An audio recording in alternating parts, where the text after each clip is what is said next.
Hello guys, this is Dark Fox Sage 2 and we are back with our new fanfic, which is What If Naruto Trained Under Killer Bee Guidance and Fell in Love with Yugito Part 2. And if you enjoy this fanfic, then please press the like button and please subscribe to the channel. It motivates me to upload more fanfic like these for you all. Now let's start the fanfiction. A few hours before the meeting, Yugito writes a letter for the Raikage, informing him when she'll soon be arriving back to the cloud. She told him the exact day, and the exact hour she and her group will be arriving. She also informed him to meet her at Turtle Island, in front of the island's training hall, the day and hour she's scheduled to arrive. The last thing she mentioned in the letter is that Naruto has discovered his status as Jinchuriki, and I is free to mention it to Naruto. She sends the message via messenger bird, and waits for the meeting to take place. It was 8 o'clock at night in the village hidden in the leaves, and the council meeting that Hiruzen had addressed to Yugito was ready to get started. All of the clan leaders were present in the meeting. Inoichi, Shikaku, Choza, Hiyashi, and a few civilian council members were present. Hiruzen, Yugito, and the other Jinchuriki, minus Naruto of course, were also present in the meeting. And the eldest of the council members, Kaharu, and Homura, cannot be missed. Not to mention, the third elder member of the council, the War Hawk of the Hidden Leaf Village, wouldn't miss a meeting like this. That man being Danzo Shimura. Hiruzen starts the meeting, and Yugito begins explaining her reasons as to why she would like to recruit Naruto, in which Danzo immediately disagrees to. Danzo is a man who sees the tailed beast as a weapon, and taking their weapon away from their village is not something anybody can just ask for. Yugito begins explaining her reasons, and the heads of the 4 clans see her reasoning, as do a few in the civilians. The civilians still hold a personal grudge against the 9 Tails, and obviously the ones who lost family members due to the attack. Kaharu, Homura, and Danzo counter Yugito's reasons, but she gets hemp from her Jinchuriki group, as they give out their own thoughts and reasons. One of them later reveals to the council that all 5 of them are Jinchuriki, much to Yugito's dismay, which utterly shocks everyone in the council, especially the civilians. Danzo was not shocked at all. He continues to explain his reasons as to why Naruto should stay. Danzo was beginning to irritate Yugito, slowly getting angered at the fact that he was calling Naruto a weapon. Gaara surprisingly counters what Danzo says, and even Fu tells them something. B only agrees. The council was starting to favor the Jinchuriki's side, and so were Kaharu and Homura. Danzo was not happy. The meeting lasted a total of 45 minutes, until they all made a decision. Hiruzen speaks. It seems we can all agree this meeting has come to an end.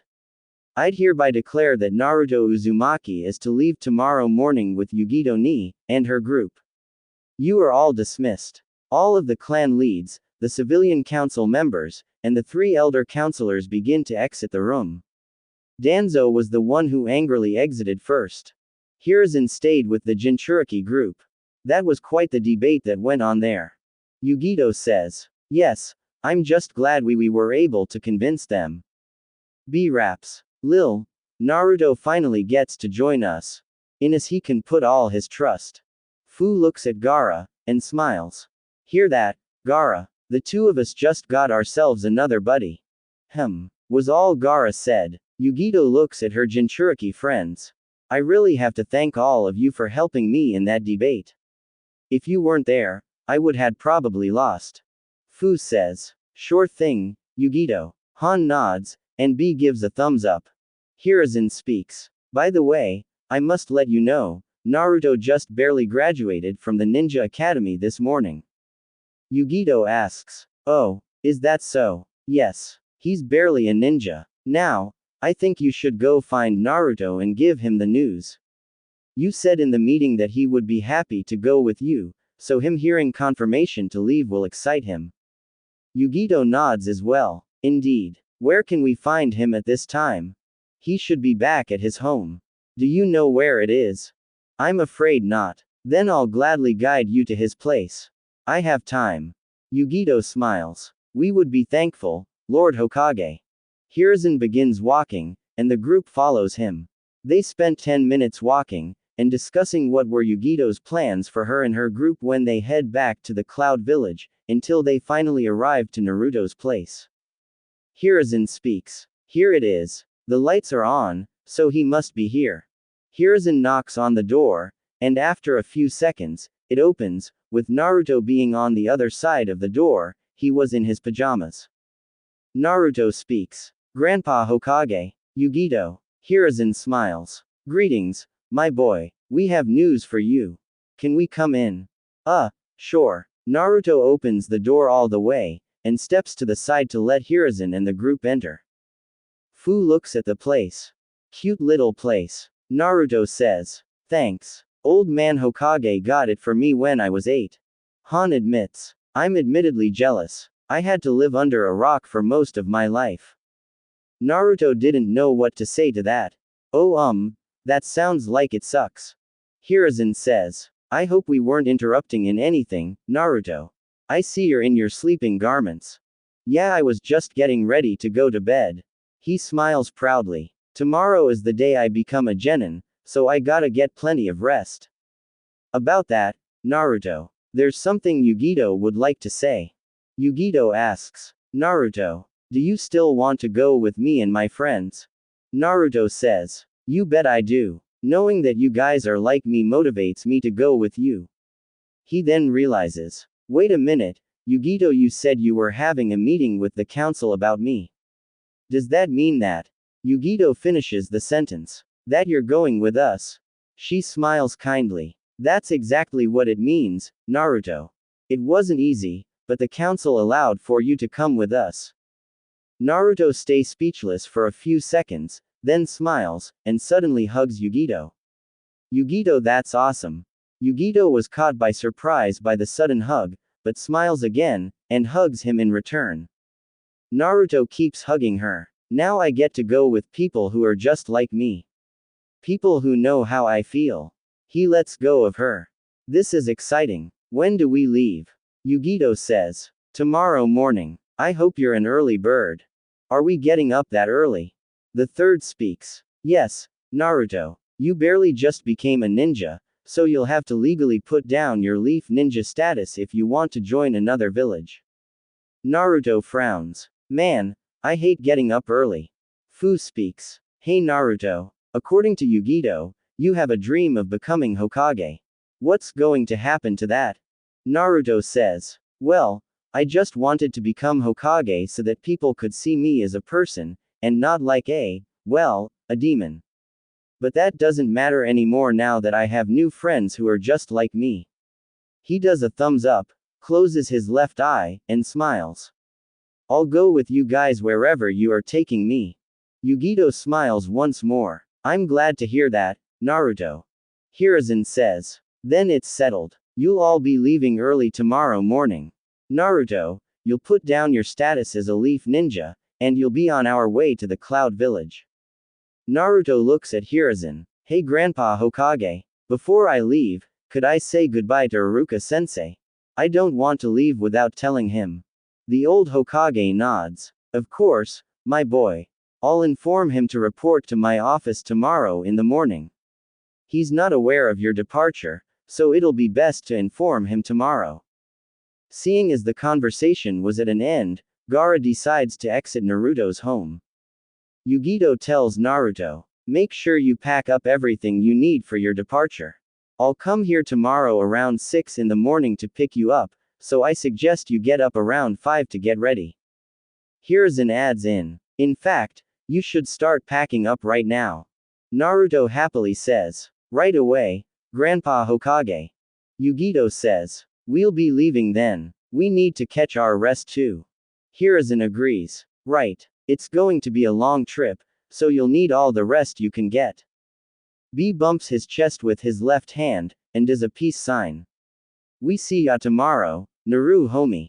Naruto waves at them. See ya guys tomorrow. With that, the Jinchuriki group and the Hokage take their leave, and Naruto starts packing up as many things as he could. Somewhere in the village, 15 ex-Anbu members were down on one knee, and with their heads down, in front of their leader, who was none other than Danzo himself. He speaks. The one known as Yugito ni, and her allies, have convinced the council to allow Naruto Uzumaki to leave the village with them. Tomorrow morning, the nine-tailed Jinchuriki will leave, and will make his way to the cloud. I want all of you to stop them from leaving, no matter the cost. Whatever you do, don't mention who sent you, and use force on the boy only if he fights back. However, you must bring him back alive. Once you eliminate the group, discard their bodies, and escort the boy back to the village. Failure is not an option, Root. Have I made myself clear? All of the Root members respond. Yes, Lord Danzo. Good. I will not tolerate having to lose our weapon to a village that's inferior to us. The night went by quickly, and both Naruto and the Jinchuriki group got their rest. Except for Gaara, who seems to like staying awake during the nights, and spent his time on the roof of the hotel building where they were staying. The sun had already risen, and Iruka Umino had made his way to the Hokage Tower to meet the third. He knocks on the door to the Hokage's main office, and hears a, "Come in," from the aged Hokage. Iruka walks into the office. Lord Hokage, I received your message last night. What do you wish to discuss? Is something the matter? The third Hokage looks up from his paperwork, and eyes the young sensei. Yes, Iruka. There is something we need to discuss. First, I'd like to apologize for bringing up this topic at the last minute. You should had been informed earlier. Very well. What would you like to discuss? It's about Naruto. He's leaving the village today. Iruka widens his eyes. What? What do you mean he's leaving the village? And today? You remember Yugito ni, yes? Iruka nods. She has requested to take Naruto with her to the Cloud Village. Iruka raises his voice. What? She's taking him with her. What does she need him for? Calm down, Iruka. No, I can't calm down. What purpose is she taking him for? Does the council know? Hiruzen remains calm. Iruka, allow me to explain. Iruka calms himself down, and allows the Hokage to speak. Hiruzen explains Yugito's goal with Naruto, and the rest of the Jinchuriki. He also reminds Iruka that she carries a burden that is as heavy as Naruto's. This still didn't make Iruka happy. Hiruzen tells him, now you understand. Yugito and the rest of the Jinchuriki can shine a big light on Naruto. I understand you've done everything you could to shine your own, but Naruto needs this. He understands that there are people out there that were hated for the same reason, and can understand him. Yugito earning her village's respect will help Naruto understand that he too can achieve great things with his status. It's for the good of the boy. Iruka stays quiet for a few seconds, then speaks. I understand, Lord Hokage. Good. Could I at least say goodbye to him before he leaves? He was actually who requested for you to come here. He wanted to say goodbye himself. He should be arriving anytime soon. Very well. It had only been about 10 minutes as Naruto arrived with Yugito. Naruto was carrying a backpack on his back. Naruto opens the door to the Hokage's office. Iruka-sensei. He walks up to Iruka. Great to see you're here. Iruka smiles. Good to see you too, Naruto. Lord Hokage just told me about your departure. Yeah, isn't it cool, sensei? I get to leave with people who are like me. Yeah, it sounds really cool. Hiruzen speaks. Naruto, before taking the conversation further, why don't you sign the papers declaring that you're no longer a leaf ninja? Naruto responds. Sure thing, Grandpa Hokage. Naruto walked up the Hokage's desk, and Hiruzen began giving Naruto a few papers to sign. As he was doing that, Yugito and Iruka began a conversation. Iruka begins talking. I hope Naruto finds his place in the Cloud Village. He still has a lot of growing up to do, but with the right guidance, I know he won't disappoint. I just hope you will have patience with him. He's known for being a troublemaker. Yugito replies. Oh yes, he's told me a few of his pranks. You should had seen him 2 days ago. He painted the Hokage monument by himself. Yugito nearly laughs at that. He did, and nobody noticed. Yeah, everybody wondered the same thing. I have no idea how this knucklehead managed to paint the whole monument. Half of the leaf ninjas were going after him after he pulled that stunt, but I was the one that caught him. Naruto turns to Yugito and Iruka, and grins. The look on everyone's faces after I did that were hilarious. He turns back to the papers, and Iruka admits. I do admit everyone's reaction was pretty funny. But I later forced him to clean the entire monument alone. Which he obviously wasn't happy with. Yugito looks at Naruto. He's got some talent in him. Even if it's for pranking. Iruka smiles while looking at Naruto, but looks back at Yugito, and she looks at him as well. He says, I hope you take good care of him, Miss Ni. He's like a little brother to me, and seeing him leave isn't something I'm going to take easy. Yugito responds, you have my word. I'll make sure nothing happens to him. I'm sure you will. I look forward to seeing how much he improves. The Chunin exams are not very far away. You'll be able to see his improvement if he makes it into the exams. But who will be on his team? I already know who can give him company. Iruka nods. All right then. After another minute, Naruto finishes signing the papers. Hiruzen speaks. All right then, Naruto. Now you just need to hand back your leaf headband. Naruto disagrees to that. Can't I keep it? It's the headband Iruka-sensei gave me when I graduated. I'm sorry Naruto, but it's part of putting down your leaf ninja status. Naruto frowns. Okay. You do have it with you, yes? Yeah, I do. Naruto takes off his backpack, opens it, and looks inside to take out the leaf headband that Iruka gave him. As Yugito watched him sadly hold the headband, she felt rather bad having something given by somebody important be taken away after barely receiving it. She then speaks. Lord Hokage, with all due respect, Naruto just received his leaf headband a few days ago from his sensei. It doesn't seem fair taking it away from him. I insist he should at least keep it as a gift, and as a memory of the Leaf Village. Was all the old Hokage could say. Until he spoke. Very well, Naruto. You may keep your headband. Naruto smiles happily, and looks at Iruka's old headband. Hiruzen then continued. You may keep it as long as you don't wear it around the Cloud Village. We don't want the Cloud people to confuse you with a leaf ninja. Naruto responds. Don't worry old man, I'll keep it safe. Naruto puts the headband back in his backpack, and puts the backpack on his back again. Hiruzen says. You're all settled. You are now free to join the Cloud Village with Yugito. Naruto slowly turns to Iruka, and walks up to him. Well sensei, I guess this is goodbye. Iruka faintly smiles. I guess it is. Behave, and be a good boy, will you Naruto? Naruto smiles. I'll be fine, Iruka sensei. Be sure to learn lots of jutsu by the time I see you again. Naruto then grins. Hey, you don't have to tell me. By the time we see each other again, I'm gonna be Junin level. Or maybe even higher. Yugito smiles at his statement, and Iruka says. Haha, surprise me, then. After about 3 seconds, Naruto then hugs Iruka, which he responds. Naruto tells him, I'm gonna miss you, Iruka sensei. Iruka nearly shed a tear. Damn it Naruto, you're gonna make me cry. Yugito only stares at the duo with a kind smile on her face, as Hiruzen looks at them as well, satisfied. A few minutes later, Naruto and Yugito exit the Hokage Tower, and join their other Jinchuriki buddies. As Naruto walks, he looks back and waves goodbye at Iruka, and Hiruzen, who were standing in front of the Hokage Tower. They wave back at Naruto. Iruka speaks. I hope he grows up to be big and strong. Yugito seems like a promising guidance for Naruto, so I'm hoping she takes good care of him. Hiruzen says. You care a lot about the boy, Iruka, and so do I. I believe he will be fine.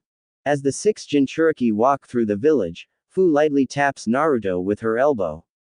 Welcome to the group Naruto. Naruto grins, and rubs the back of his head. Haha, thanks. Man this is so awesome. I get to leave the village and go somewhere else with the coolest people ever. By the way Yugito, Thanks for convincing old man Hokage to let me keep Iruka-sensei's headband. Yugito responds. You're welcome, Naruto. I noticed how important it seemed to you, and I didn't want it to be taken away from you after barely receiving it. So we're heading straight to your village, right? That's right. I hope you like walking. Because the journey to the Cloud Village is a day and a half. What? Are we going to make stops at least? Yes, we will make stops, but we'll spend most of our time walking. Naruto frowns. Aw man. Fu says. Don't worry, Naruto. If you ever get tired, she points at Han with her thumb. Han here can give you a lift. He already gave me one. Naruto looks at Han. Wow, really? You'd do that? Han responds. Sure. But only when you really can't keep up. Cool. All 6 of them exit the village, and walk for half an hour.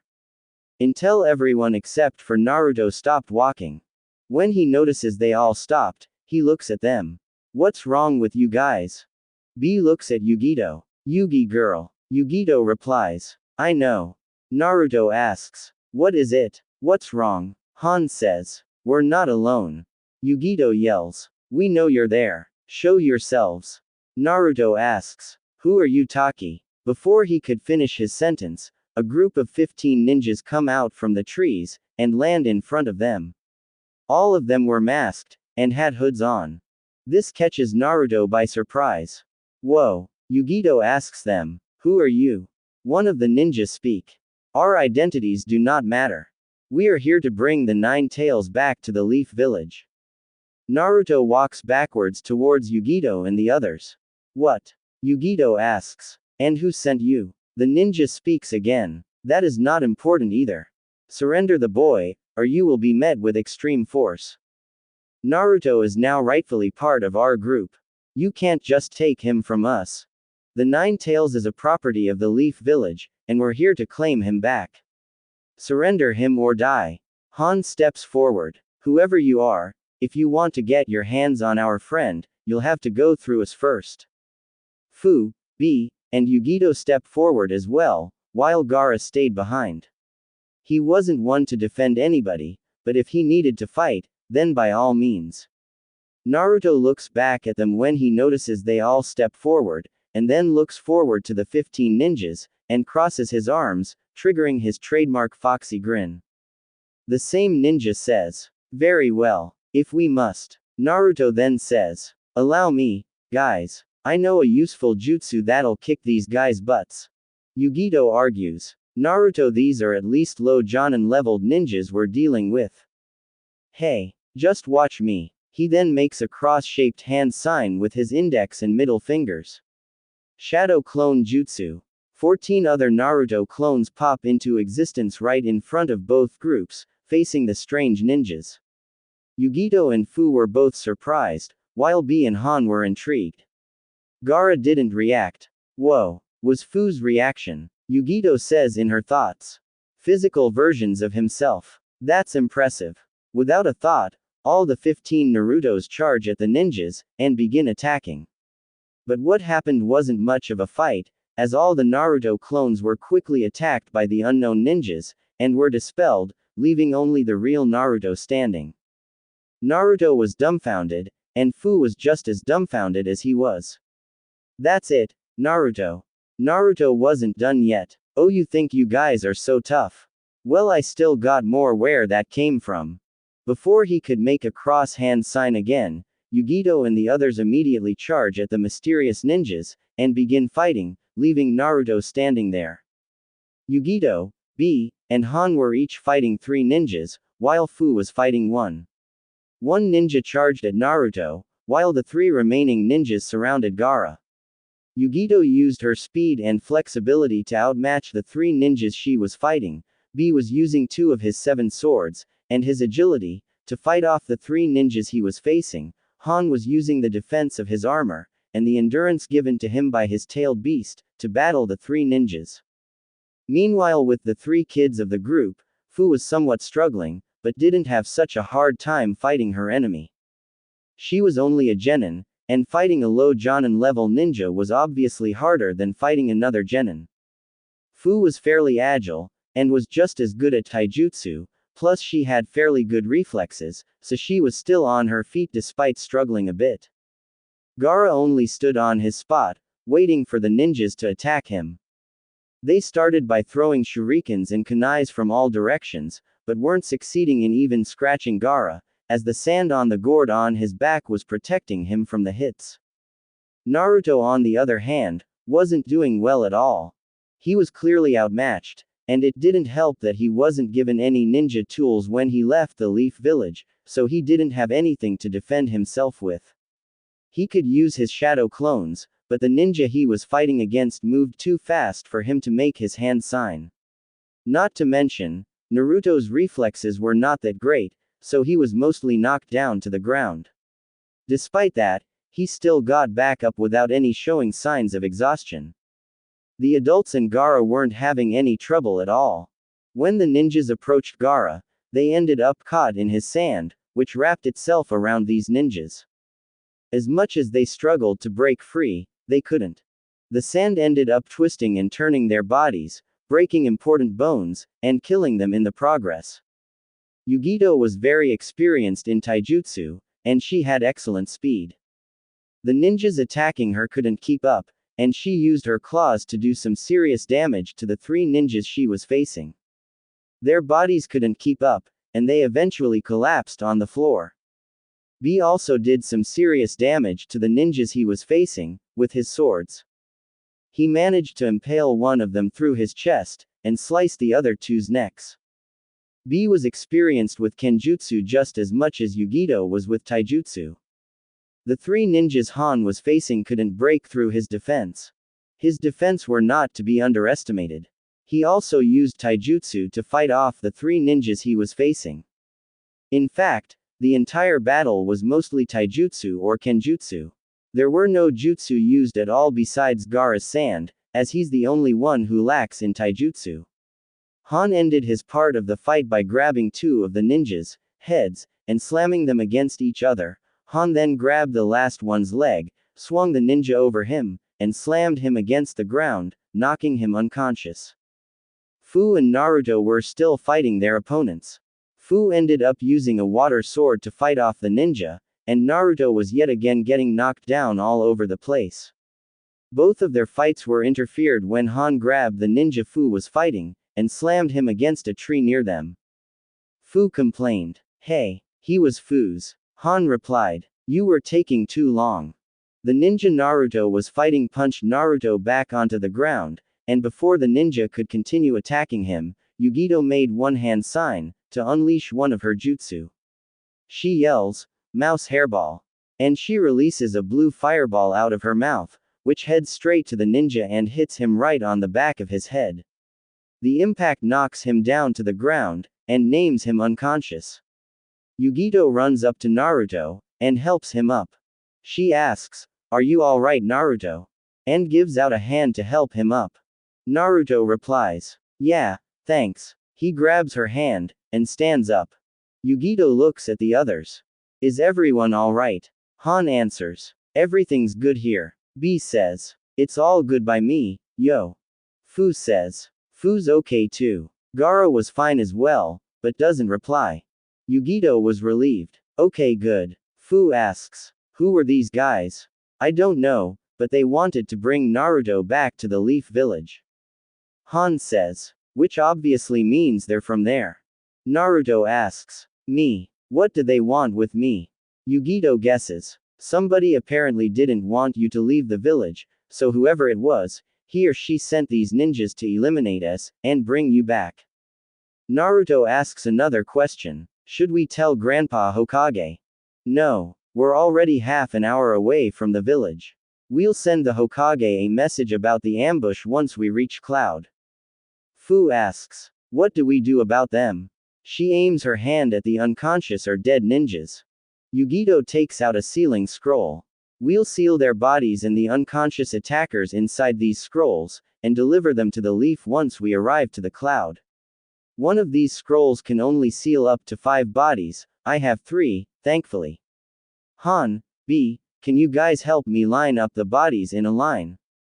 B responds, "You got it, Yugi sis."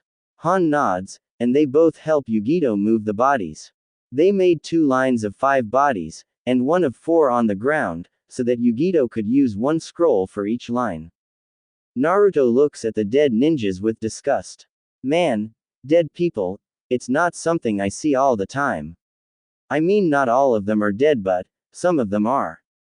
It gives me goosebumps. Fu agrees. I know. The first time Fu saw someone dead in front of me was a few days ago, but Fu would rather not talk about it. Naruto looks at her confused. Why do you talk as if Fu was somebody else? Fu looks at him. Oh, it's the way Fu talks. She puts her hands on her hips and smiles.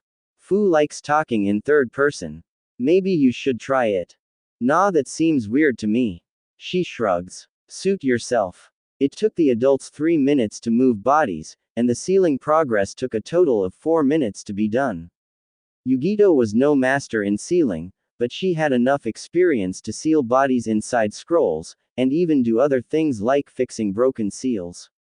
In those 4 minutes, the bodies were already sealed inside the scrolls, and Yugito puts them away in her backpack. She says, "Let's go. We have a long trip." They all agree, and begin walking once again. The trip from the Leaf Village to the Cloud Village wasn't anything special. They walked for an hour and stopped at a small village to get breakfast. They continued their journey for a few more hours, and stopped at another small village for lunch, then ended their day by stopping at yet another small village for dinner, and rest for the night. They spent the entire time traveling, and only making stops to eat. Naruto and Fu were more than happy they were finally going to stop for the day, and all they wanted to do was get some sleep. They stayed in a small hotel. Naruto, Han, and B stayed in one room, while Fu and Yugito stayed in another one. Gaara once again stayed on the roof, and stayed wide awake for the night. His insomnia only worried Yugito. Why was he such an insomniac? Was there something he was hiding? She knew Gaara wouldn't give answers away right away, even if they're all like him, so she decided to wait until he gains enough trust on his new friends. Even if it takes days, weeks, or months, or even years.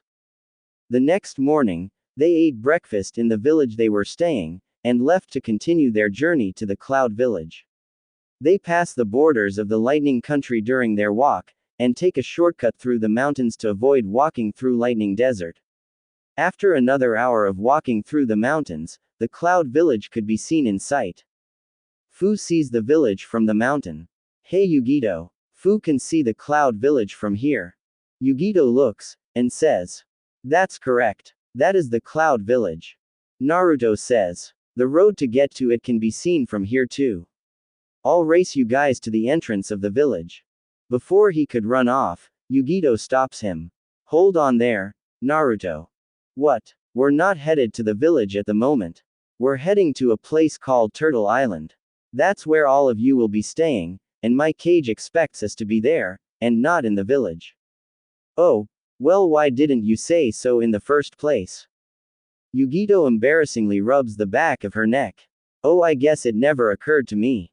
She lowers her hand. "But anyway, we have to take a boat to the island, and it's going to be another hour."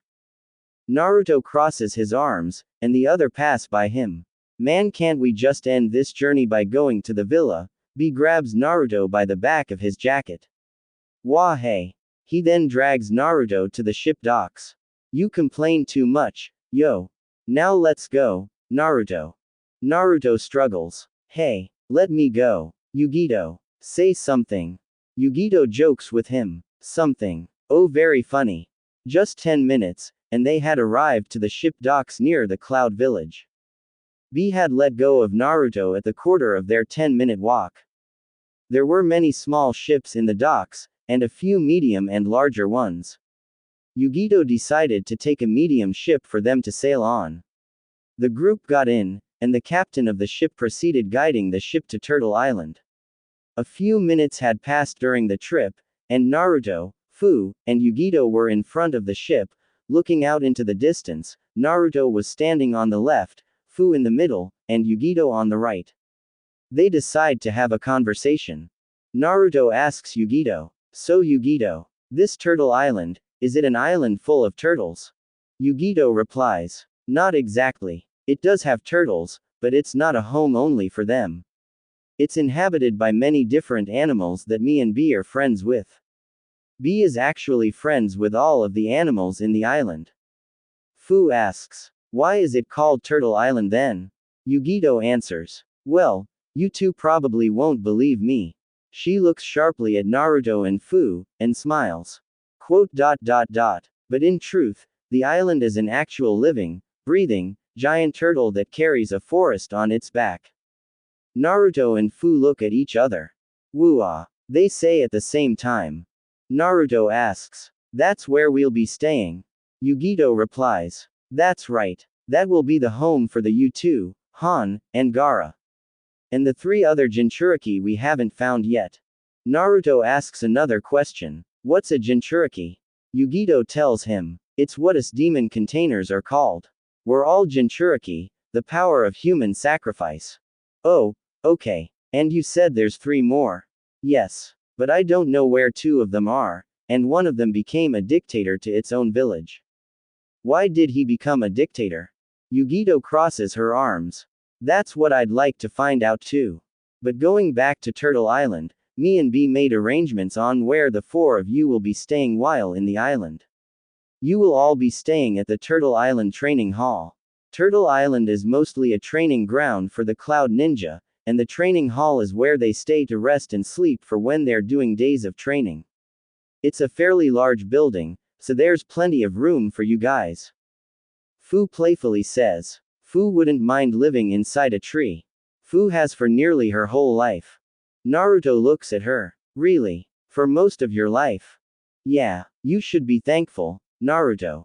You were given your own apartment and your own bed to sleep in. Fu had to find her own home far from the village. Trust me, I really am thankful for having my own little house. I owe it to old man Hokage. But now that I'm with you guys, I have an even better home now. Yugito smiles at them. Well, I'm going to let the 2 of you talk for a while. Now that you'll be living in Turtle Island, I highly encourage you to get to know each other. Wouldn't you agree? Who knows? Maybe you have a lot in common. Fu smiles, and looks at Naruto. I agree. Naruto looks back at Fu, smiles as well. Sure, I'll talk to you. Yugito says. Excellent. I'll see you kids later. Yugito walks away, leaving the 2 young Jinchuriki alone. Naruto starts. So as you already know, I'm Naruto Uzumaki. Fu says. And I'm Fu. Just to reintroduce myself. So, tell me about yourself. Naruto told Fu much about himself. He told her about his life at the academy, Ichiraku Ramen, his very first friend, and his infamous side of his life as a prankster. He even shared some of his life alone and ignored, which Fu could relate to. Naruto continued. Even though I don't live in the Leaf Village anymore, I still want to become Hokage. Just so that I can show the leaf on the person they're missing out on. Fu asks. Wait. Fu doesn't get it. How can you become Hokage if you don't live in the Leaf Village?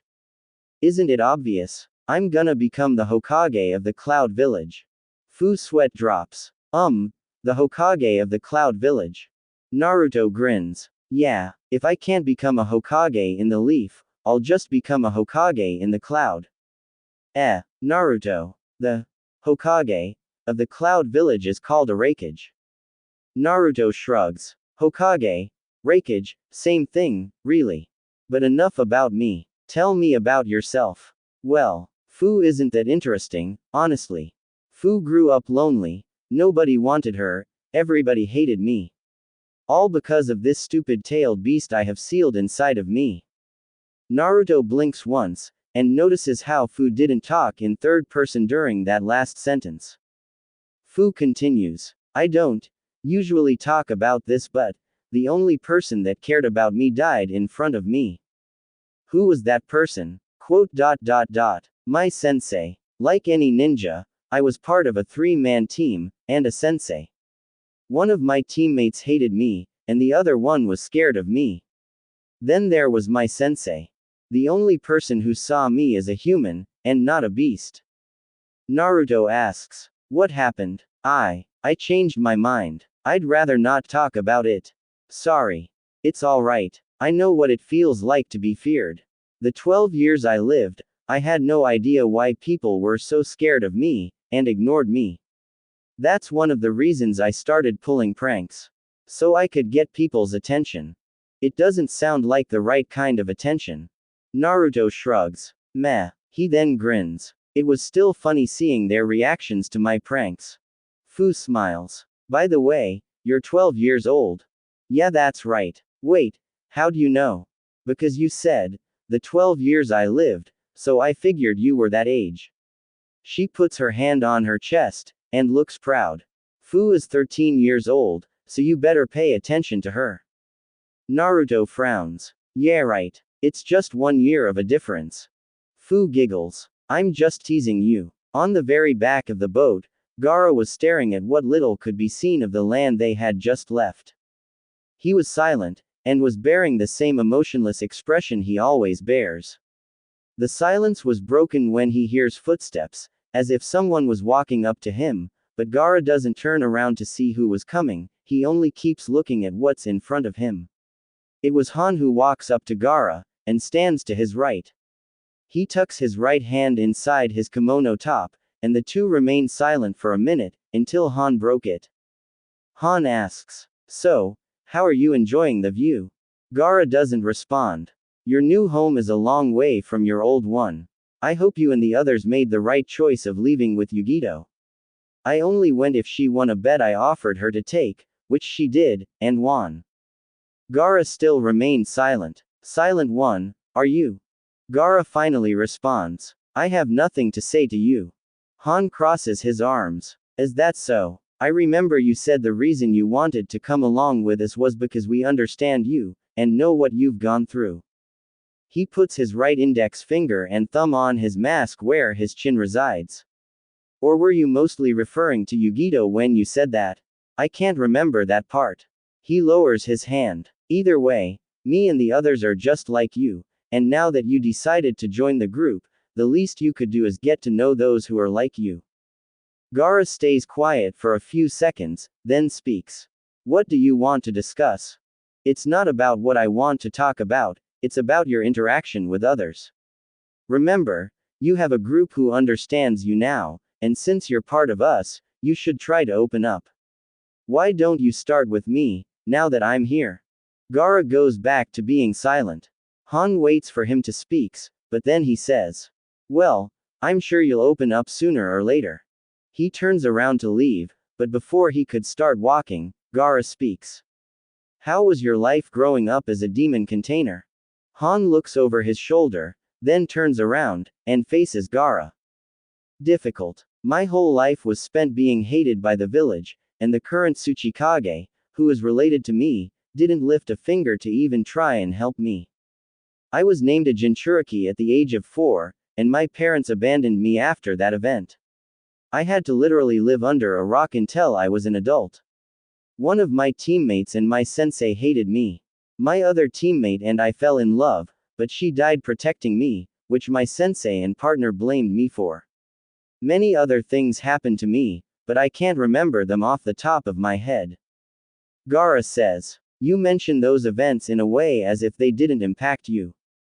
"They did impact me. They turned my world upside down. But so many tragic things happened throughout my entire life that I ended up not caring anymore. I grew up and got over it. I've seen it all happen. Though I don't talk about it with just anyone." Was what Gaara said as he keeps his eyes on the nearly gone land of lightning. Han turns himself to the direction Gaara was looking at. "You're still young, and inexperienced. You must have recently gone through some personal moments in your life, and I'm sure you don't want to tell me about it just yet." "I'm fine with that." "That's correct. But I'm a person of my word. Sometime in the future, I will share my history with you, and with the others." "Very well then. I'll be waiting for when that time comes." Yugito was on the deck of the ship watching Gaara and Han conversing, and then turns to Naruto and Fu, who were having some laughs. She smiles. "I think they'll all be getting along quite nicely." The hour was near its end, and Naruto and Fu could see the island up ahead. Naruto focuses his eyes on the island up ahead. I think that's the island. We should tell Yugito. Before they could go get Yugito, she walks up to them. I already know. She puts her left hand on Naruto's left shoulder, and her right on Fu's right shoulder.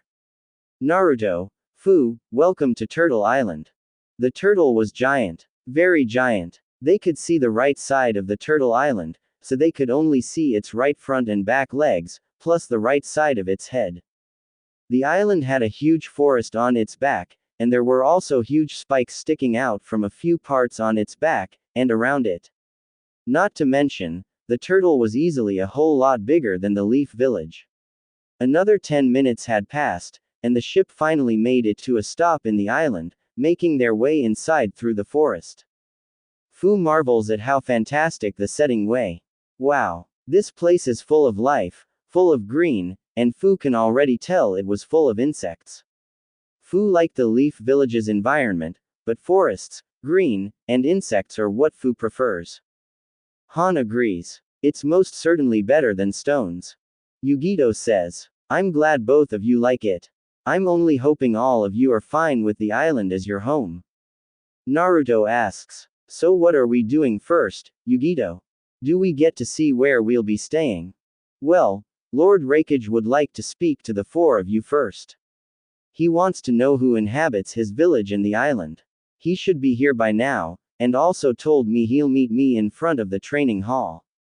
Let's not keep him waiting any longer. With that, they proceed walking towards the training hall.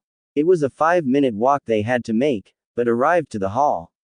The Raikage was having a conversation with a few of his cloud ninja, while his assistant, Mabui, stood next to him. When he sees Yugito and B arriving with a group of 4 people he's never seen before, he dismisses the group he was conversing with, and the Jinchuriki group walks up to him. B says, Yo Bratha, we back. I begins. Yugito, B, I received your message, and I'm satisfied to see you have arrived. Yugito says, we have, Lord Raikage. And we've brought all 4 of the Jinchuriki I mentioned we were going to bring. I says, excellent, the 2 of you. Yugito looks back at her group. Why don't all of you introduce yourselves to our Raikage? Naruto puts both of his hands behind his head. I'm Naruto Uzumaki. I'm from the Leaf Village. Fu smiles. My name's Fu. Nice to meet you. Han then says, I'm Han. It's a very nice place you have here. Gaara only says, Gaara. I puts his hand behind his back. Very good. Welcome to the Cloud Village. Or more specifically, Turtle Island. My name is I, and as you already know, I'm the current Raikage of the Cloud Village. He starts walking to his left slowly. The 4 of you are here because Yugito convinced me to allow her, and B, to recruit you. I hope you made the right choice of coming here. He then starts walking to his right, slowly. Before I go any further, there are a few rules I want all of you to follow. Rule number 1, if you wish to become Cloud Shinobi, you must go through a special test in order to become one. He walks to his left again. Rule number 2. You are not allowed to leave Turtle Island without granting permission. He stops in front of them once more. We can't have you tailed beast containers running around wherever you want. Rule number 3. If you do leave Turtle Island, I want you to be back by 7 in the evening. I will allow it if you are at least an hour late, but if you are later than that, you will not be allowed to enter the island again until you confront me about the matter. Fu raises her hand. Question. She lowers it. What if we I dunno, maybe an emergency or something? Naruto agrees. Yeah, what if we get captured? I look straight into their eyes, and responds. Let's just hope none of that happens. Both Naruto and Fu widen their eyes, and swallow hard to how he responded. I continues. Other than that, you may feel free to roam whatever part of the island you want. As you may also already know, you will be staying in the Turtle Island Training Hall, and you will all have your own individual rooms. Are there any questions? Han asks. When do we take these special tests? I answers. You will take them 2 weeks from here. That way you will have time to settle down in the island. He looks over to Mabui. This is my assistant, Mabui. Mabui waves at them in a friendly way, and I looks back at them. If you have any questions or concerns, you come to her. However, she spends most of her time in the Raikage mansion helping me, so make sure you see her whenever you're in the Cloud Village. Speaking of which, he looks at Yugito. Yugito, I want you to give them a tour of the Cloud Village tomorrow. Yugito nods. Yes, Lord. I looks back at the group. There's one warning I'd like to give all four of you, and you better listen closely, because I will only say this once. They all waited for the Raikage to speak, until he says slowly. Don't waste my time. Naruto swallows hard again, and says in his thoughts. Man, he's a scary man. I asks. Did I make myself clear? The group nods except for Gaara. Good. But other than that, I look forward to seeing how things will turn out with you containers living here in the cloud. You better behave, and not cause any problems, or you will have a problem with me. Mabui, help Yugito and be with the group. Mabui nods. Of course, Lord Raikage. I turns around to take his leave. I will see you all tomorrow. With that, he begins to walk away, and Yugito and B turns to the group. Naruto says, I don't like that guy. Han agrees, and looks at Yugito. I'm starting to rethink my decision of coming with you, Yugito. Yugito smiles embarrassingly. Oh, I can see why. Mabui explains. He's a very tough and strict person, but once you get to know him well, he's a good man. B adds in. As long as you're on his good side. Yugito says. Exactly. Mabui says. But how about we show you around the training hall, and Turtle Island? You're going to love this place once you get used to it. Fu excitedly says. Yeah, I already got a great first impression of this place. Let's see the rest. Mabui smiles. Alright then. Follow us. Mabui, Yugito, and B begin walking, with the Jinchuriki group following behind. Now that there are 6 Jinchuriki in Turtle Island, what events will await them in their path? And what of the 3 other Jinchuriki that they still haven't recruited? It had been exactly a week since the Jinchuriki arrived to Turtle Island. They had quickly made themselves at home once they arrived to Turtle Island, and were getting along nicely with the Cloud Ninja throughout the week. The 4 new recruited Jinchuriki had signed papers given to them by the Raikage, and took a few tests, to confirm their change to the Cloud. After those were done, they were given their official Cloud Village forehead protectors. Han kept his Jonin status, and Naruto, Fu, and Gaara kept their Genin status. Yugito was more than thrilled to see them being welcomed into her home village, and spent the rest of the week showing them around the Cloud Village, Turtle Island. Of course, she had to take missions as well, so when she or Killer Bee weren't available, they 4 of them were required to stay at Turtle Island until one of them came back. The next day, Yugito wakes up very early in the morning, gets dressed, and takes a ship from Turtle Island to the Cloud Village. Yugito never had her own home inside the cloud, she spent most of her time on the streets or in the mountains when she was young. That is, after the day she and B defeated Osamu, I granted her a home inside Turtle Island, which she happily accepted. Ever since that day, she's been living there peacefully, and with great satisfaction. Yugito even managed to get much training done once she moved to the island, and learned new things from other Junins there. Though she thought it was quite tedious traveling an hour from Turtle Island to the Cloud Village, just so she could take missions. She would spend all day in the cloud, or out on missions, so she didn't have to leave the island and return quickly, unless it was an emergency.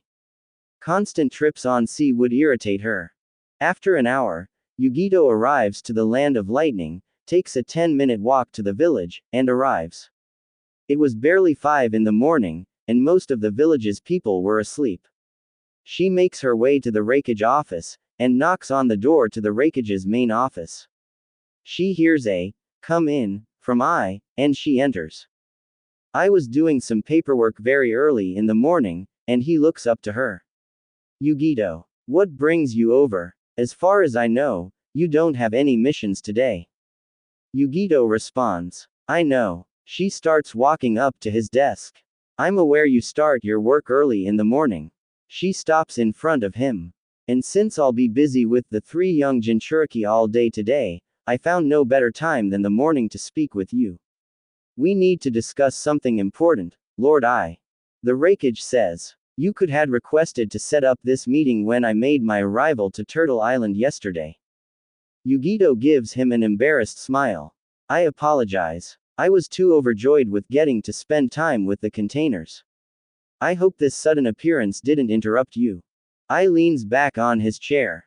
Get to the point. Yugito continues. Oh, yes. She clears her throat. 2 days ago, after we recruited Naruto Uzumaki, we were ambushed by what appeared to be Anbu from the Leaf Village. By what I saw of you yesterday, your group came out victorious, and without a scratch. Yugito nods. Yes. Thankfully we all came out well. What did you do with the attackers? We killed most of them, and knocked the rest unconscious. She reaches into her bag, and takes out 3 scrolls. I sealed them inside these scrolls. Yugito sets the scrolls on top of his desk, and I asks. What makes you believe they're from the leaf? Yugito answers. They wanted us to surrender Naruto Uzumaki so that they could return him there. Somebody didn't want him to leave. But I don't understand. As far as I know, Anbu are under the control of the cage.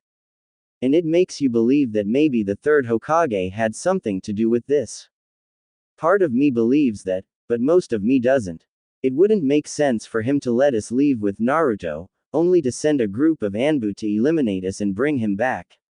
But we'd best not jump into conclusions. We should send these scrolls to the leaf and have the Hokage look at them. I strokes the beard on his chin. You said some of the attackers were knocked unconscious, and sealed into these scrolls with the ones that were dead, right?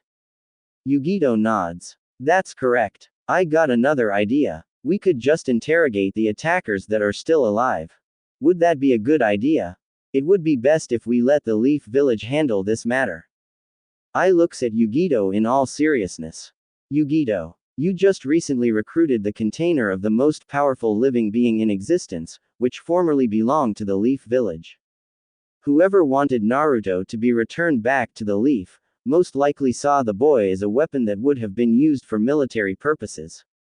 If that same person has any plans to launch a bigger attack to bring him back, then we need to squeeze as much information as we can from the attackers inside these storage scrolls. He aims his hand towards the scrolls, so that we can be ready, if an attack were to happen. Also, I can't risk the chances of the Leaf not sharing information with us if we deliver the attackers to them first. But if Hiruzen manages to gain information from these mysterious Anbu, and manages to track down and stop the one who leads them, well then that's less trouble for us. Yugito nods again. Very well, Lord I. When shall the interrogation begin? I'll be busy for most of the day, but at 5 in the afternoon, I'll be heading to the Cloud Torture and Interrogation Center to interrogate these attackers. Leave the scrolls here. I'll ask Mabui to watch over them. Once that is done, I will talk to you personally, and give you the information. Yugito nods. Yes, Raikage. Don't take your eyes off the containers, Yugito. Especially those 3 kids. I won't, Lord I. They will do well with me. I'm hoping so. If that's everything, then I will be going back to my work now. Yugito bows, and takes her leave. She walks through the hallways of the Raikage mansion, and tells herself. Well, here goes another 1-hour sail to Turtle Island. And then yet another hour after gathering the Jinchuriki to take them here to the cloud. This excitement I have for my new friends is really not making me think straight. After arriving to the island, she ate breakfast, and waited for her new friends to wake up. Once they did, they all got dressed, ate breakfast, and took the next ship back to the Cloud Village 3 young containers. Han however decided to stay. Yugito decided to use her mission payment from her week's missions to buy the younger Jinchurikis anything they would require. She couldn't convince B to help her because despite he and Yugito being best friends, buying requirements for the children was her idea, and he didn't want anything to do with it. Han didn't require anything, as he was an adult, and had a fair share of his own money. When they arrived to the village, the first thing Naruto asked for was ramen. Yugito told Naruto, ramen. That's not something you need, it's something that keeps you fed. Naruto begged, come on, Yugito. Please. I haven't had a bowl of ramen ever since one left the Leaf Village. Yugito asks, how often do you have ramen? Every day. Ichiraku Ramen Shop keeps me fed, and I'm a loyal customer to them. Or at least, I used to be. You know ramen isn't all good for you, right? That explains why you're so short. So, Fu's a year older than me, and she's a teeny tiny bit taller than me. Fu, who happens to be with them, responds to that, hey, leave Fu out of this. Yugito says, Naruto, I'm looking to buy you items you require, such as ninja tools and traveling equipment. She pokes Naruto's newly received cloud headband tied on his forehead 2 times. You're a cloud ninja now, so you need the necessary to be one. She looks at Naruto's orange tracksuit. Even new clothing. Orange is a horrible color for a ninja. Naruto argues, but I love orange. It's my favorite color. Fu jumps into the conversation, Naruto, now you're starting to sound like a toddler. Naruto continues arguing, it's not only that, but old man Hokage gave me this outfit 2 years ago. He looks at Gaara. Gaara, help me out here. Gaara was also there with them, but turned his head and closed his eyes when Naruto asked for his help. Naruto only sweat drops. Yugito says, then the least you can do is keep that outfit as a memory for what the Hokage did for you. Anyway, we're going to buy items that is not ramen or any other type of food or drink. You can eat once you get back to Turtle Island. Naruto, who was still grumpy, replies, fine. Eating fruits doesn't hurt anyway. Yugito lightly smiles, good. Now let's go. For the next 2 hours, they spent their time walking from store to store, buying required items. But Yugito only had so much money to spend, so she currently bought them items with low prices, which would do for now. Gaara didn't ask for anything, Fu loved everything she saw and couldn't decide what to pick, and Naruto didn't see anything he liked, so Yugito helped him and Fu on what to pick. Yugito didn't like the fact that Gaara didn't ask for anything, and she tried to encourage him to pick something, but he calmly declined. Knowing of Gaara's history of being violent, Yugito didn't want to pressure him into buying an item, so she only told him that if he changes his mind, she would happily buy him something. She also noticed Gaara addressed her as Miss Yugito, which she found rather adorable of him, but didn't say it out loud. Once they were done picking what they wanted, they exit the last store for the day. Yugito tells them, I think we should call it a day, and head back to Turtle Island. You kids got all the items we wanted, and I'm also getting short on money heh. Before they could proceed walking, they heard arguing next to the store, from who appeared to be a boy and a girl. Fu says, looks like there's a couple who doesn't sound happy. Yugito smiles, I recognize those voices. Come on, let's go meet them. Yugito starts walking, with the 3 young Jinchuriki behind her. When they walk next to the store, they see 2 females and 1 male. One of the females was of Naruto's age, and had fairly long, spiky, dark red hair, with dark skin, while the other female was an adult of the age of Yugito, and was rather busty. The woman too had blonde hair, and was bob cut. The only male in the trio had very light blonde, and short spiky hair, and just like the redhead, he also had dark skin. The 2 younger ones in the trio seemed to be in an heated argument. The redhead yells at the boy. We failed the mission because your stupid plan didn't work. The light blonde boy counters. Cut me some slack. He shrugs, at least I came up with a plan. It would have worked if you waited a little longer. The oldest one in the trio was just watching them argue. I had no choice. We were running out of time. Also, you were taking too long with your plan. Yugito speaks, I hope we're not interrupting. The trio looks over, and they see Yugito, plus 3 other kids they've never seen before. The youngest girl in the group smiles. Yugito. She then runs up to Yugito, and gives her a tight hug. It's good to see you again. Yugito smiles, Pats the girl's head. Hi Karui. The girl now known as Karui breaks the hug, and the two others in the trio walk up to the Jinchurikis. The boy of the three speaks. It's good to see you again, Yugito. He looks at the three young containers. Who are your friends? Yugito says, I'm glad you asked. She looks back at the young containers. Kids, this is Karui, Omoi, and Samui. She points at each one when she called their names. Team Samui, this is Naruto, Fu, and Gaara. She points at each one as well. They're the new recruits. Karui looks at them. Nice meeting yo. Before she could finish, Fu quickly grabs Karui's hand, and shakes it fairly fast, but with a light grip. Fu happily says, nice meeting you too. It's always nice to meet some new people. I like you already. Fu lets go of her hand, and Karui holds her own hand as if it was being chewed on by a starving pit bull. Karui chuckles, hey, yeah, it's always nice. Fu puts her hands behind her back, and smiles at her happily. Omoi looks at Yugito, so they're the ones you were telling us about. Yugito nods, that's right. They're just like me and B. Maybe you kids can teach something from each other. Naruto walks up to Omoi. Hey, I'm Naruto Uzumaki. I hope to see you around here more often. Naruto shakes Omoi's hand, and Omoi does the same. Omoi says, niece. You already know my name. They let go of each other's hands. Yugito looks at Samui. Come on Samui, don't stay quiet. Say something to the newest Cloud ninjas. Samui says, it's cool to see new people in the Cloud village. Yugito smiles again, and asks, so if I may ask, what were you two arguing about? Karui puts her hands on her hips. Remember that super important B-ranked mission we told you about before you left, that we were supposed to take? We literally just got back from it, and we failed it. Yugito's eyes widen a bit. You failed the mission. But I thought the three of you had it all planned out.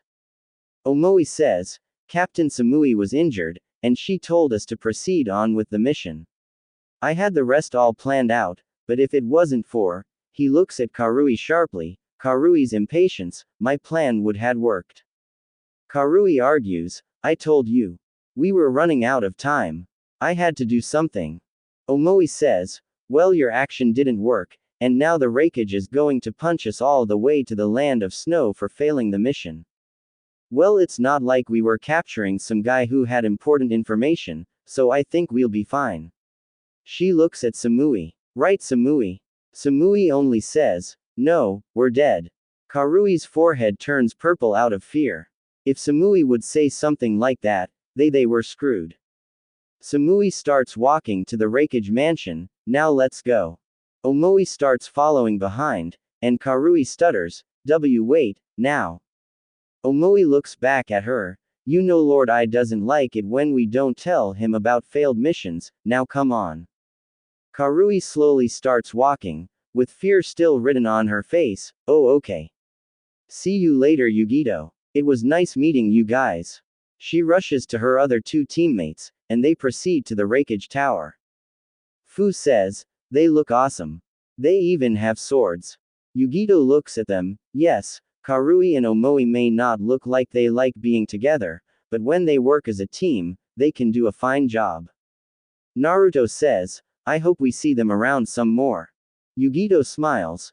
Don't worry, I have a few plans of how you can spend time together. Now, we should be heading back. There's nothing else we have to do for the day. With that, they proceed making their way out of the village, and to the ship docks. 2 days later, Yugito, Han, Killer Bee, and Samui were inside the Raikage's office, standing in front of I. By the serious expression on his face, it seemed he had a very serious mission for them. I begins speaking. Before I get into the details, he looks at Han. I didn't call you here for the mission I am about to give. It was only Yugito, B, and Samui. Han calmly says, Yugito told me about the message you sent her. It seemed pretty serious, so now that I am Cloud Shinobi, I should do what a shinobi does, and take any missions that will benefit my new home, and the rest of the main villages. So I am here to ask your permission to partake on this mission, and aid my new allies on it. The more ninjas involved, the better. I admire your words, and you have given me a good reason.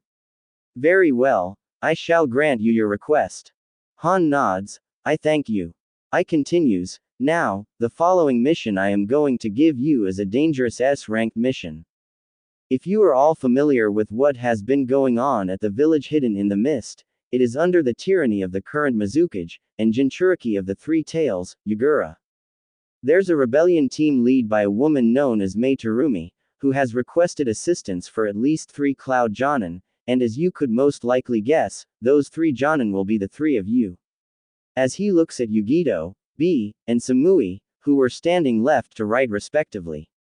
He then looks at Han, who was standing to Yugito's right. But now that there is a 4th Jonin, chances will be better for them.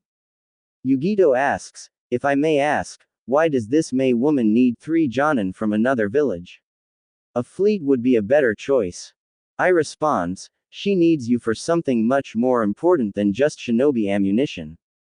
Besides, I don't just send a high number of shinobi like that through a request, unless there are those who wish to join the mission. He looks at Han, such as you, Han. He looks at the others. You are all to travel to the Mist Village, and aid Mei with her rebellion.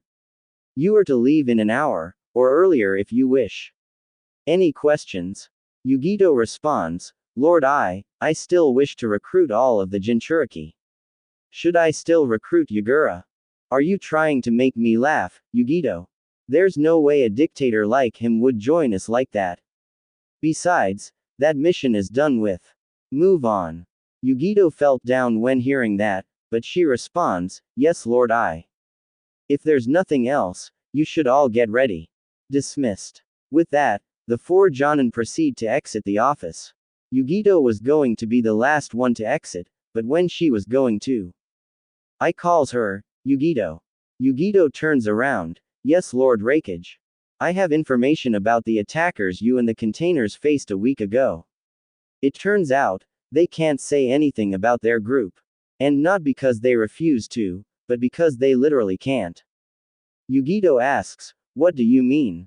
I explains, they have seals on their tongues which prevents them from speaking. Their leader must be very cautious, and we can't break the seal either. It requires some complicated steps, which the interrogation center is still looking into. We're not going to send these people to the Leaf just yet. Are you sure that is a good idea?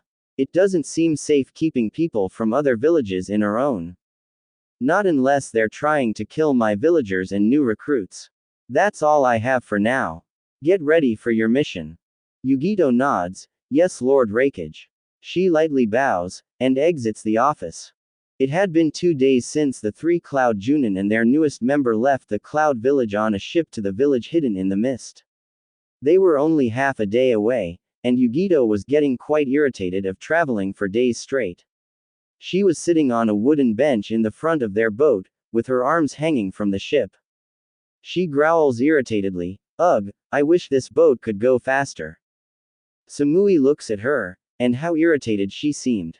She then walks up to Yugito, and sits next to her. Is something wrong, Yugito?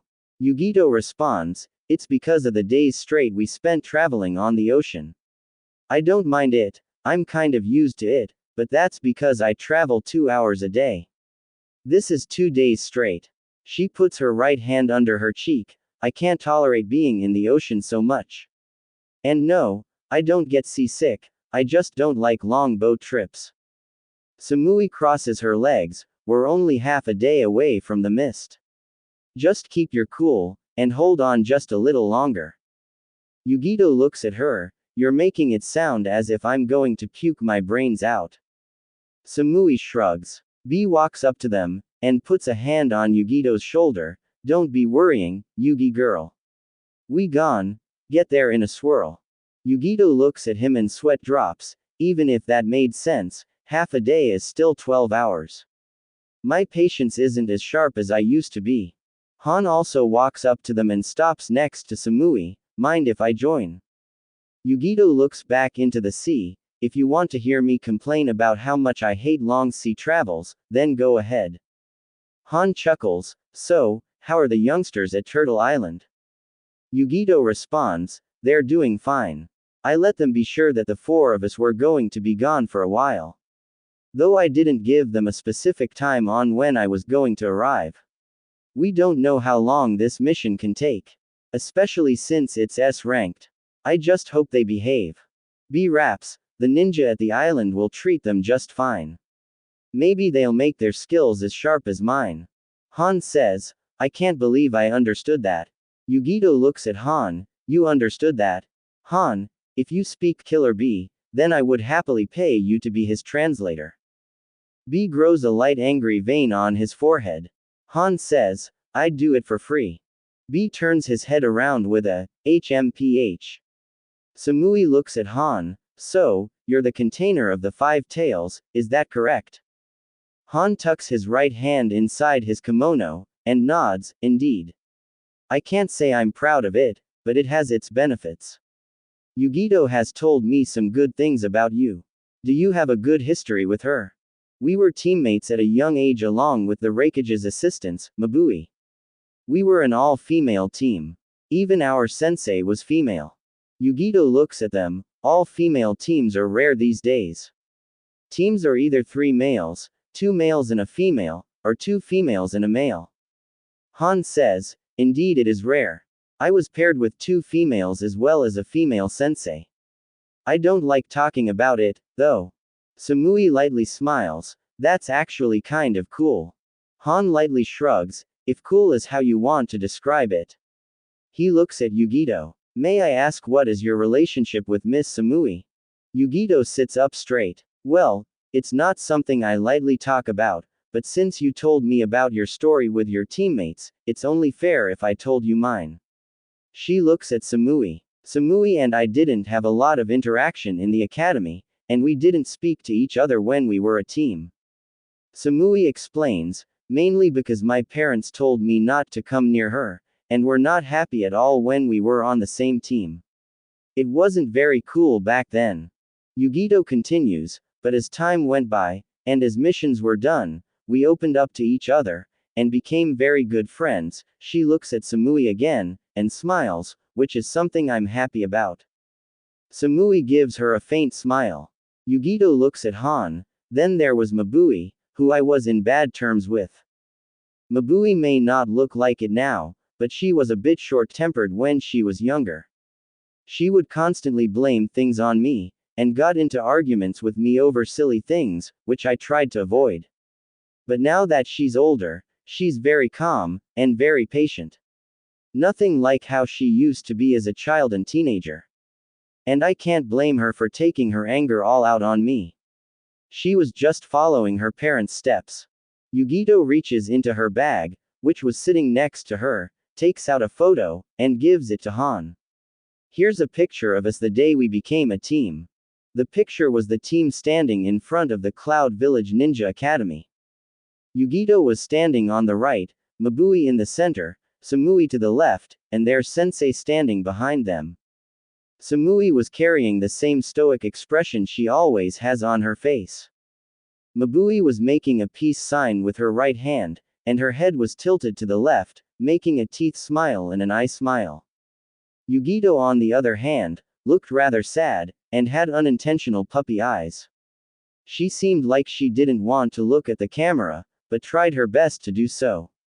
And their sensei, a woman with dark skin and long straight blonde hair and sharp black eyes, was smiling kindly at the camera, with her right hand on Samui's right shoulder, and her left hand on Yugito's left shoulder. The 3 genin were of course wearing different clothing than the ones they're wearing now. Han chuckles under his mask when he looks at Yugito in the picture, and she says, don't laugh. I was a really sad girl back then. Han responds, I can tell. It's actually pretty humorous. Who's the sensei? Yugito looks down on the floor, with a somewhat saddened expression. Her name was Katui. Han asks, was? Yes. I told you about the time the Yoryacha clan invaded the Cloud Village, yes. Han nods, well, it turns out their leader, she looks to the side, their leader killed her, I miss her. Samui, while not wanting to admit it, also felt down thinking about that. I miss her too, Yugito. Me and her weren't exactly best friends or enemies, but I'm highly thankful for what she taught me. Han says, I'm sorry to hear that, Yugito. Yugito looks up, it's okay. It wasn't all that bad. Before she died, she looks over to B, who was still standing next to her. B was always the one that brought a smile on my face, and brought my hopes up. And even after Katui died, B wouldn't let me be depressed over it, and did everything he could to make me smile. She smiles at him. B grins, Yugi girl is my lil peep. Never am I gone, let her weep. Yugito lightly blushes at his words. Han asks, how did your teammate Mabui take the loss of your sensei? I'm not too sure. She never mentioned it to me, and I never asked her, and don't want to ask her because those were hard times. Han nods, I understand. Yugito looks at Han again, maybe you should tell Samui and B about your history. If you feel comfortable talking to them about it. I'll tell them some of it to pass the time. As you like. For the rest of the trip, Han, Samui, and B spent their time talking about their days as kids and teenagers.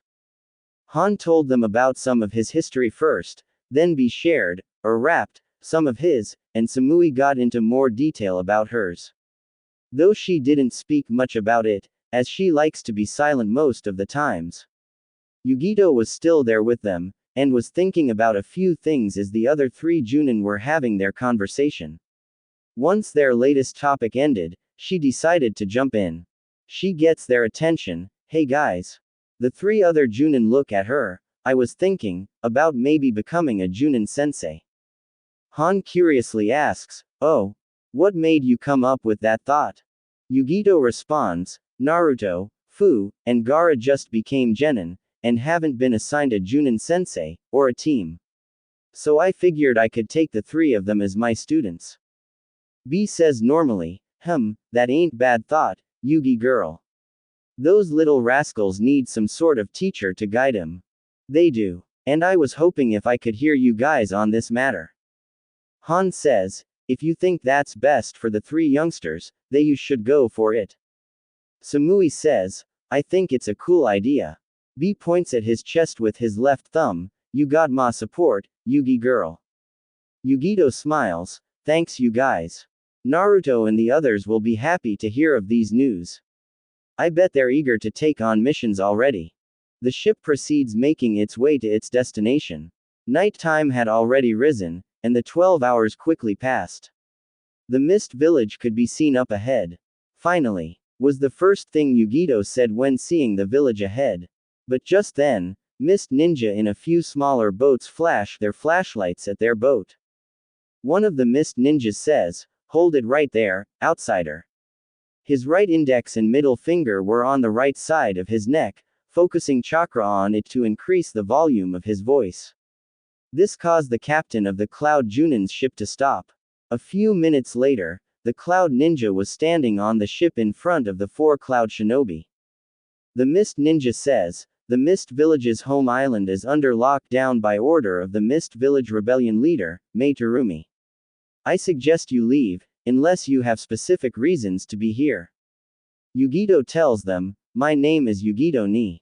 And we are Cloud Shinobi sent here by the request of Mei Terumi herself. She takes out a sheet of paper, this was sent to us by Mei Terumi herself. She gives it to the Mist Ninja, it granted us access to enter the village's island. But it's under lockdown, so I see why we needed it. The Mist Ninja looks over the sheet of paper, and gives it back to Yugito. Very well. Follow me to the docks. With that, the ninja jumps off the ship, and back onto his boat. It proceeds making its way to the Mist Village's ship docks, with the Junin's ship following behind, and after 5 minutes, they arrive. Yugito and the 3 other Cloud Shinobis exit the ship, while its captain stays to wait, and guard the ship. Yugito asks the Mist Shinobi from before, why is the entire island on lockdown? The Mist Ninja says, Lady Mei is going to deliver a final surprise attack on the Cage's tower, so she doesn't want outsiders to interfere in the attack, unless it is Shinobi requested to join the cause. She needs at least 3 Junin to help her on her attack, but I shall let her explain it for herself. They walked down to the main location of the rebellion, which took another 5 minutes. It was a camp. There were many tents set up, both large and small, and had some of its ninjas walking around the camp organizing things, while others were getting their rest for tomorrow. The ninja leads the 4 Cloud Junin to the main tent, which was the biggest tent in the camp. They enter the tent, revealing many Junin-leveled mist ninjas inside, surrounding a large desk with a battle map on it. The ninja that stood out the most was a fairly tall, quite busty woman wearing a blue dress, and long pointy caramel hair that reached all the way to her ankle. She was undeniably beautiful as well. The mist ninja calls for her, "Lady May, there are 4 cloud shinobi who wish to see you." The woman, now identified as May, faces the 4 cloud Junin, and lightly holds her chin. With that, the mist ninja that guided the 4 shinobi leaves the tent to resume his duties. The other mist ninja surrounding the table continue discussing their plans as May takes a good look at the Junin. May smiles, "So, you are the Cloud Junin I requested. I must say, but I am not disappointed at all." Yugito begins speaking, "You must be May Terumi, correct?" "That's right. I am the head of the Hidden Mist Rebellion. Please be so kind as to introduce yourselves." Yugito begins, "I am Yugito ni Samui." Samui simple says. Han. Han also simply says. B pumps his chest with his 2 times, "Killer B in the house, baby." He then does a peace sign with the hand he used to pump his chest. May says in her thoughts, "Such a colorful cast of ninjas." She lowers her hand from her chin, and talks, "I had originally requested 3 Junin to assist me, but since there are 4 of you, chances of victory couldn't be any better." She looks over to Yugito, "So, you are the Yugito ni. I have heard some amazing things about you, Miss Yugito. How you and your partner Killer B managed to take down one of the most powerful fire-style users to ever come across our nations. I have only heard word about the 2 of you. Never have I seen your appearances until now." Yugito lightly smiles, "I am glad we could give you a good first impression, Lady May." May says kindly, "Please, for you, you can just call me May. Now, let us get down to business."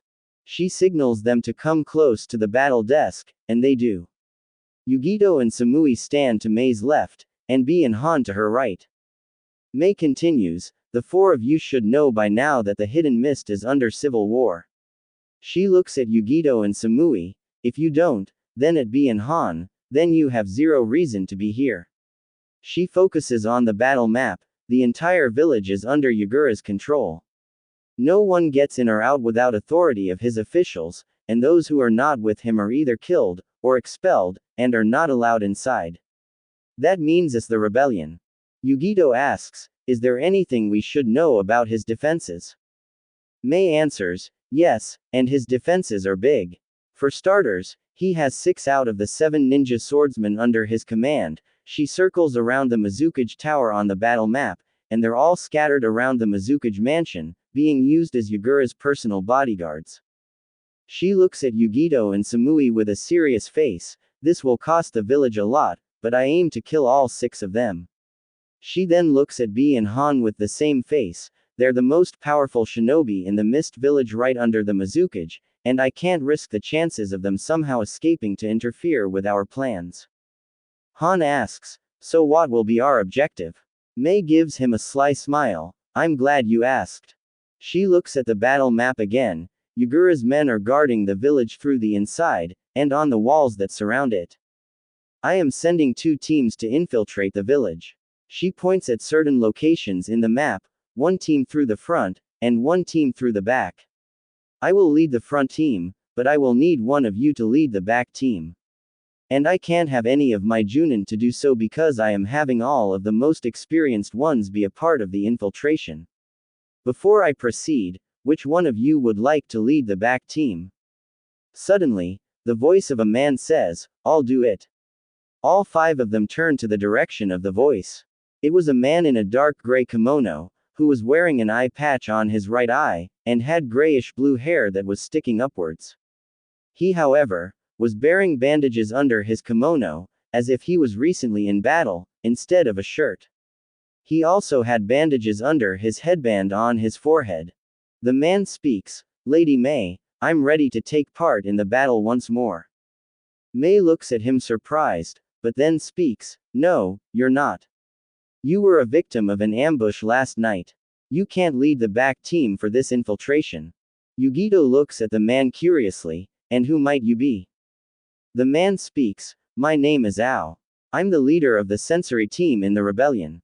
He looks down his body, "Please pardon my current condition."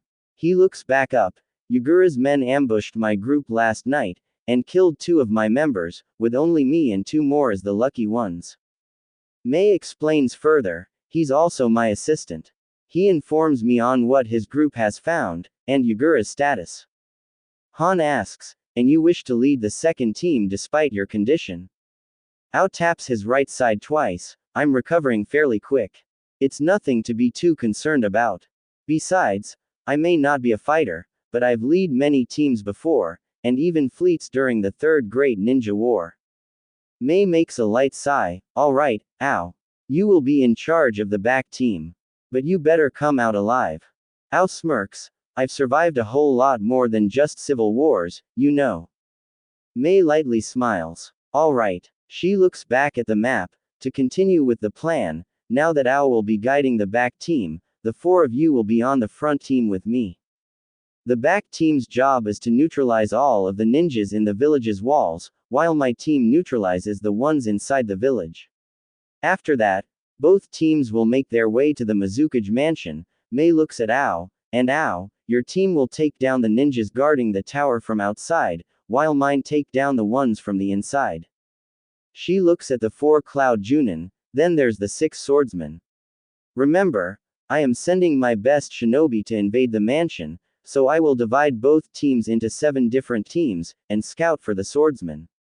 7 teams because me and my team will be going after Yugura, while your teams go after the swordsmen." Ao interrupts, "Lady May, you didn't tell me you were going to fight Yugura."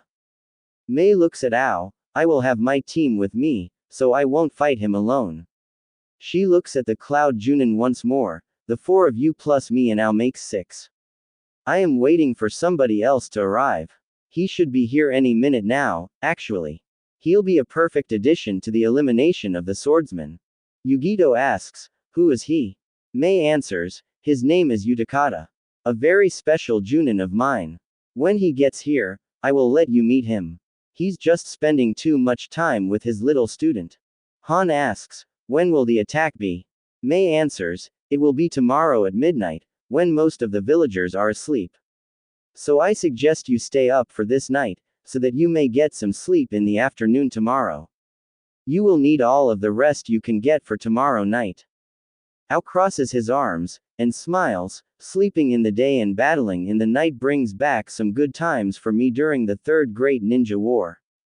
Back when the Hidden Mist was at the peak of its success, a time when we were seeking truth and justice, there's nothing better than a dominating." May smiles at him, "Shut up, or I'll kill you." Ao's forehead turns purple with fear, and bits his lower lip. I'll be with my team if you need me." He then walks out of the tent to attend his sensory team. Yugito and Samui look at May. Samui smirks, "That's a cool way to intimidate." May nearly has an ear-to-ear smile, "I know. Amayuri was ill. Very ill. Her blood was heavily poisoned, and the poison was slowly but surely making her way to her heart. A very strange disease it was, and there didn't seem to be a cure for it. Despite this, she used all of the durability and strength in her muscle to keep serving Lord Yugura as the only female of the 7 ninja swordsmen. Oddly enough, the disease was not contagious. It attacked one person, and it stayed with that person. She was dying, and she had no choice but to live the final hours she had left. On the outside, she looked flawless. She was young, attractive, and very deadly as well. Or, at least of what could be seen of her. She wore a very concealing and thick outfit. But on the inside, she was falling apart. It was 15 years that she has lived, but she still wanted more to do, and had so much to live for. She enjoyed her title as a member of the 7 ninja swordsmen, or swordswoman in her case, but she eventually wanted to put it down, and look for a new position. She was thinking about maybe retiring her life as a ninja, and have a family. She loved fighting, and was very vicious in battle, but she eventually wanted to just drop it all, and live for something else. That, however, will no longer be possible, thanks to her disease. She looked at the misty horizon through a large glass window, focused on only the horizon. But it was then that her fellow swordsman, Mangetsu, walks up to her, and stands next to her. They remain in silence for a few seconds, until Mangetsu spoke. I always thought the night was relaxing.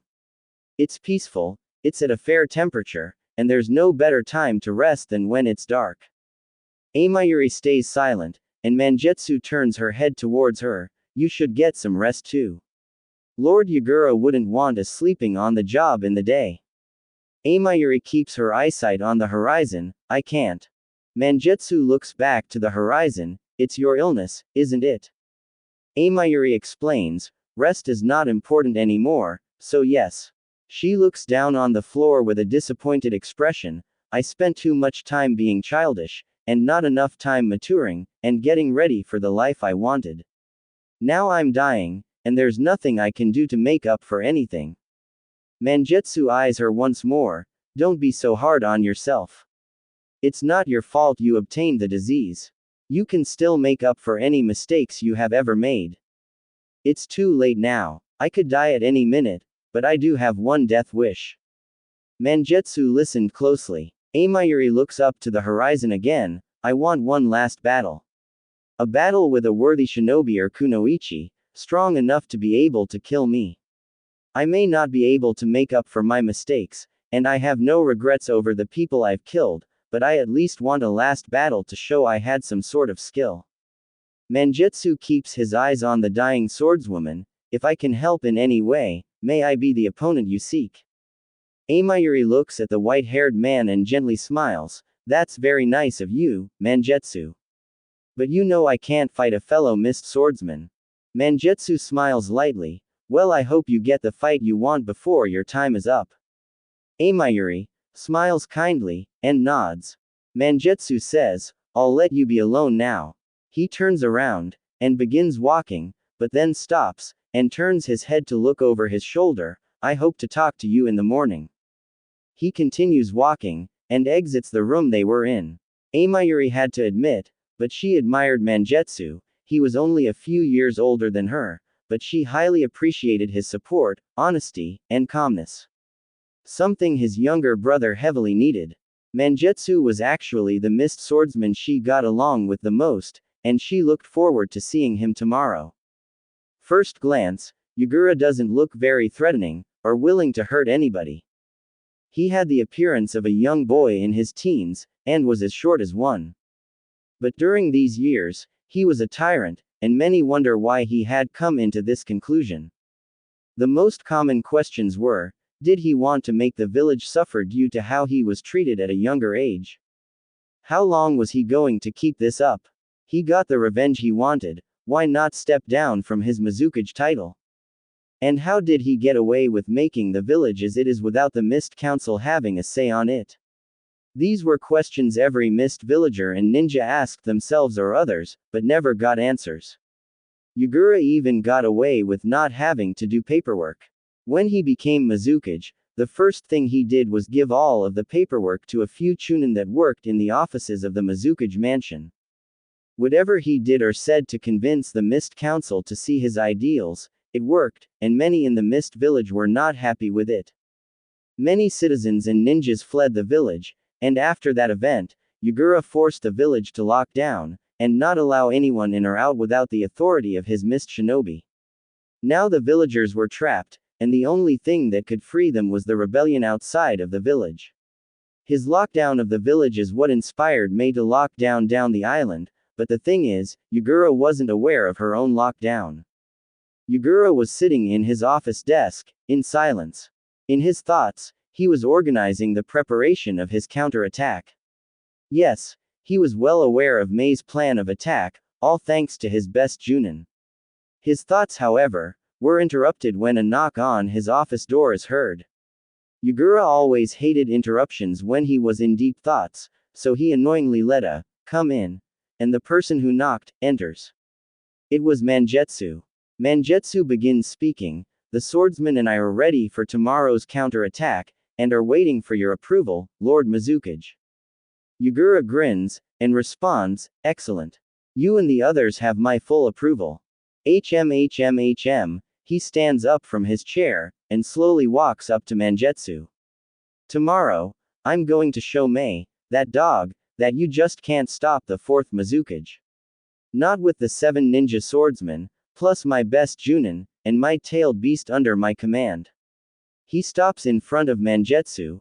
I'll make sure to kill Mei myself, and when she dies, the rebellion will die with her, leaving no hope for any redemption of the village, and me as its permanent, tyrant leader. His evil grin widens. Mangetsu looks at him in the eyes, and says, I won't let you down, sir. Yugura lightly nods once, I know you won't. He turns around, and heads back to his desk. If there's nothing left you wish to say, you are dismissed. Actually, there is something I wish to talk about. Yugura sits down on his chair, I'm listening. Mangetsu continues, it's about Amayuri. Yugura asks, about her disease, isn't it? Yes. It doesn't seem to be fair for her to die while in battle. I feel that she should put down her title of swordswoman and die a peaceful death once her disease strikes. She told me she wanted one more battle before her death, but... Yugura interrupts him, if she already said she wanted one more fight, why are you insisting that she should die peacefully? Hell, why come up to me about it? If anything, you should be telling her that. Because I care about her, and I want to see her pass away in a bed, not die in a fight. Again, you're insisting me, when you should be insisting her. If she wants to die in a fight, then let her. There's nothing you can do about it unless you can convince her otherwise. He knew Yugura was right. It was Amayuri's wish to die in battle, and Mangetsu knew it well, as she was the one that told him. But why was he talking to Yugura about Amayuri's decision when he should be talking to her instead? What made him come up with this approach? Was there something about Amayuri that Mangetsu cared about? Yugura says, you're wasting my time with this argument.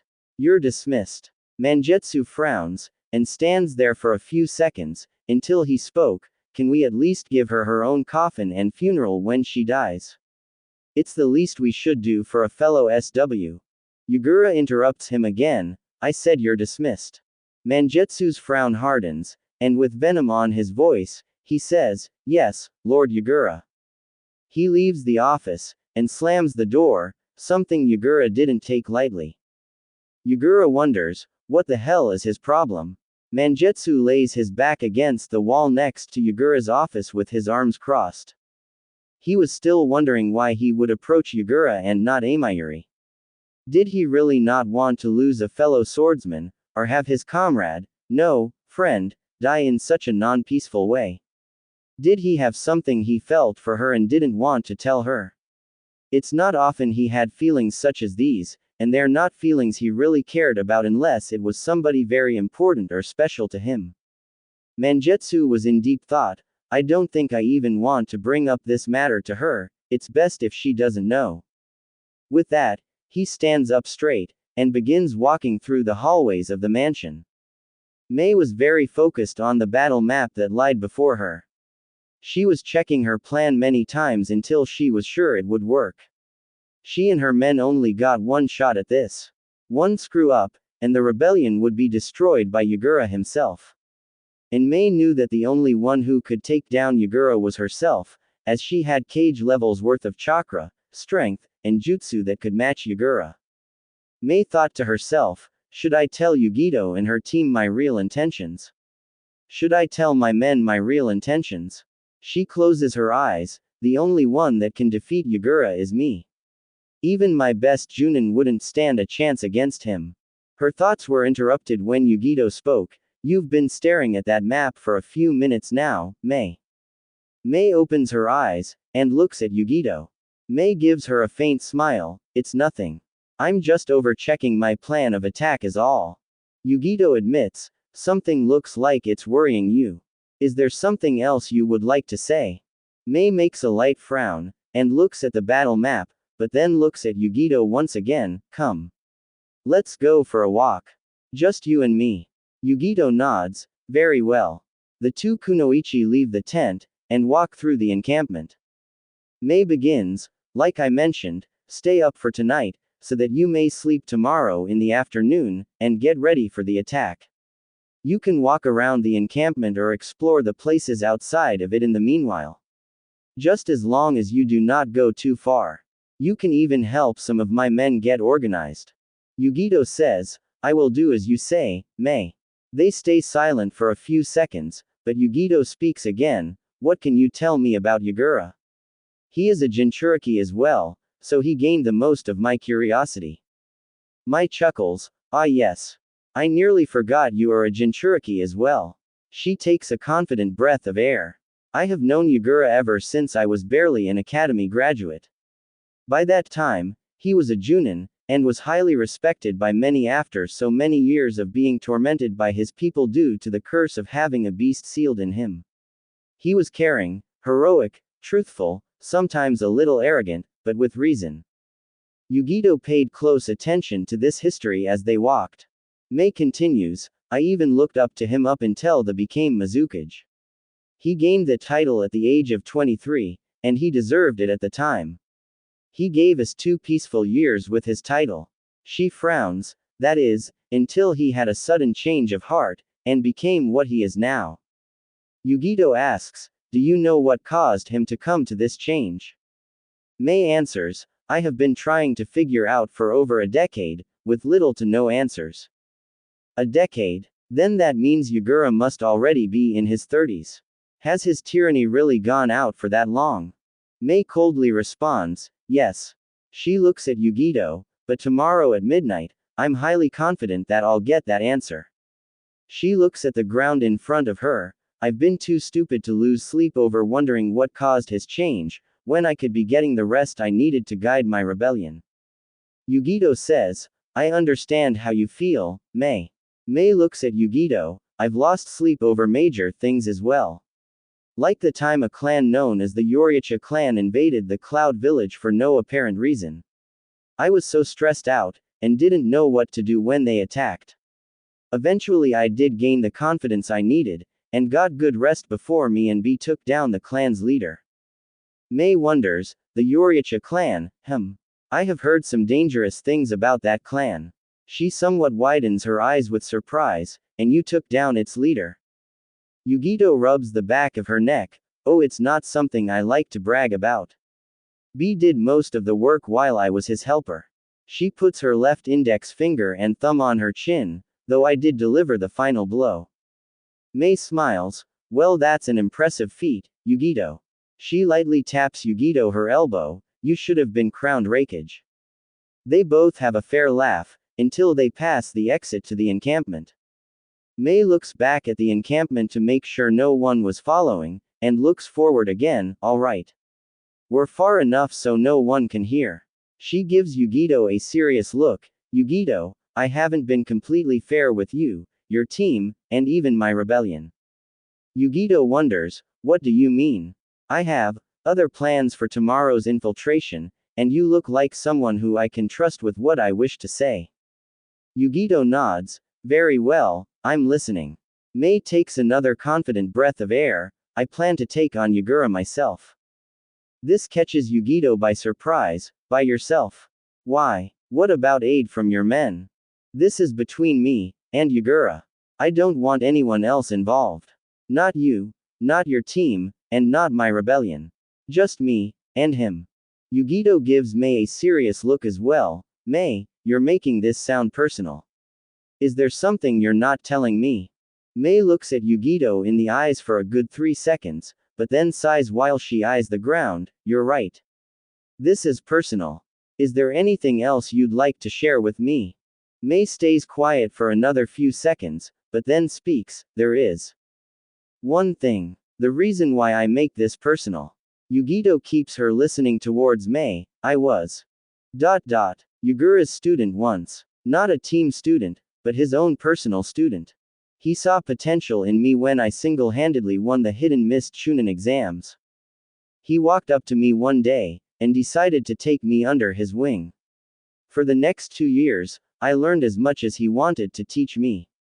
I'm very close to being a cage-level shinobi, and he's the main reason as to why I am. She looks down on the ground, and tightens the grip on her hands in anger. She also starts showing anger in her voice, but after he decided to start his tyranny, he literally threw me to the side as if I was some lowlife, or as if he didn't know me. She looks up to Yugito, and raises her voice. He was like an older brother to me. When she said that, a puff of fire comes out of her mouth, which surprised Yugito. Mei turns around, and takes 3 steps towards the direction she was facing, and stops, and then he threw it all away. More puffs of fire came out of her mouth. Yugito noticed that puff, despite Mei facing her back towards her. What she didn't notice were tears forming in Mei's eyes. Yugito takes slow steps towards her, and slowly places her right hand on Mei's left shoulder. Mei says between her light sobs, I'm sorry for bringing up this stupid story to you. She wipes her eyes, with some of her makeup coming off. It's alright. I appreciate your honesty, and I'm grateful for your confidence in me. Yugito removes her hand off her shoulder. Mei slowly turns around to face her, and lightly smiles. I'm just happy I could share the story with somebody. Even if it's someone I just met. Yugito kindly smiles, and then takes out a napkin from her pouch. Here. You wouldn't want to go around the encampment with dirty eyes, would you? Mei does a light laugh. I'd have to kill anyone and everyone who saw me like this. She cleans the dirty makeup on her eyes, and gives the napkin back to Yugito, who puts it back in her pouch. Mei says, let's head back now. I've told you what I needed to tell you. Then a male's voice is heard, I hope I'm not late. Before the 2 kunoichi could turn towards the encampment, they hear where the voice comes from. Mei smiles, Utakata. I'm glad you could make it. Utakata was wearing a standard mist uniform with a mist headband tied on his forehead, and his hair covering his left eye. He smirks, sorry I'm late. Hotaru wouldn't go to sleep unless I taught her one more jutsu. But she was low on chakra due to all the training we had today, so she only learned a quarter of the jutsu. I swear, that preteen can be hard-headed, sometimes. Mei says, it's not a problem. We were just on our way back inside. She looks at Yugito, Yugito, this is Utakata. One of my best Junin. And, you deserve to know that he is a Jinchuriki as well. Yugito's eyes widen to those words, and looks at Utakata, who says, so does that mean you're like me as well? He takes a few steps closer to Yugito. It's not every day I get to see another container walking around here. So which one? Yugito responds, the 2-tailed cat. And you. The 6-tailed slug. Another smile formed on Yugito's lips. She finally found one of the 2 Jinchuriki that were missing, and it was the container of the 6 tails.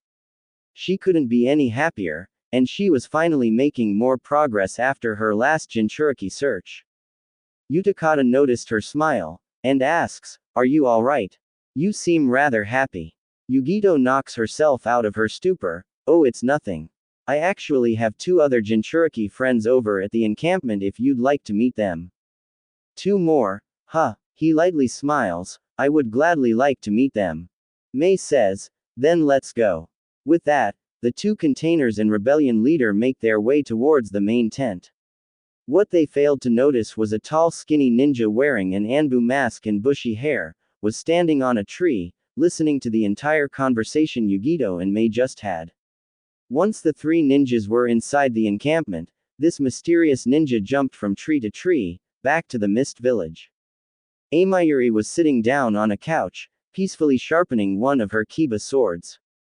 She was focused on the weapon, and the weapon only, and she was alone in one of the many rooms of the Mizukage mansion. As she finished, she holds the fang in front of her, and looks into the reflection of it. She wonders, who should I give these to before I die? I hope I can live long enough to find a new wielder for these. And I survive the battle I want. She looks at the reflection of herself on the sword for a few seconds, until suddenly, she feels an excruciating pain on her chest, which causes her eyes to widen, and her Kiba sword to be dropped. She then falls on the floor, and holds her chest in pain. She lays on her left side, and starts panting and moaning, not knowing what was happening. What's going on? She continues panting. Is it time? Amayuri coughs out blood, and yells in pain, is this it? Ha, ha, is my tea time up? She then coughs out a fair amount of blood, and just then, the pain starts to slowly fade away. Her panting slows down, and her moans stop. She takes a look around, and notices she was still in the same room. She slowly sits up, and grabs her swords. Then stands up, and slowly walks towards a mirror in the room, and stops in front of it. She sets the Kiba swords on the table, and starts to open her top. When she does, she lowers it, only to reveal an unpleasant sight on her body. The veins on her arms were thick and dark, while the veins on her chest just as dark, but thick, almost as if they were going to pop. She also had a few tiny bubble-like marks on her breasts, and on her sides. Not to mention, there were black veins that looked like were circling her heart area. It was a sight that no one could tolerate but herself. It's getting worse day by day. She fixes her top. That attack I just had must mean I'm getting very close to dying. Amayuri takes a deep breath, but when she does, she holds her chest in pain, and groans. Now it's hurting just to take a deep breath. She sighs, and takes one last look at herself in the mirror, then turns around and sits down on the couch to continue sharpening her Kiba swords. Samui was outside the encampment's main tent, admiring the campsite's view. Despite being in a civil war, the rebels were quite cheerful, and were having a good time together, whether it was eating, organizing for the assault, or sharing stories around a small campfire. They were not negatively affected, or anxious about the upcoming assault that was being organized. Seeing the cheerfulness of the rebels almost brought a smile to Samui's face. Almost. Her thoughts were interrupted when Han walks up from behind her, and stands next to her. Han simply says, "Hello Samui." Deep in thoughts. Samui replies, "I'm just admiring the view." They're all rather happy even while in a civil war. It's not something I see very often, either. Or at least, of what I can remember. They both stood in silence for a few seconds, until Han looked at her, and spoke, "I understand you are a Junin, but I was curious, do you have a Genin team?" Samui replies, "2 Genin.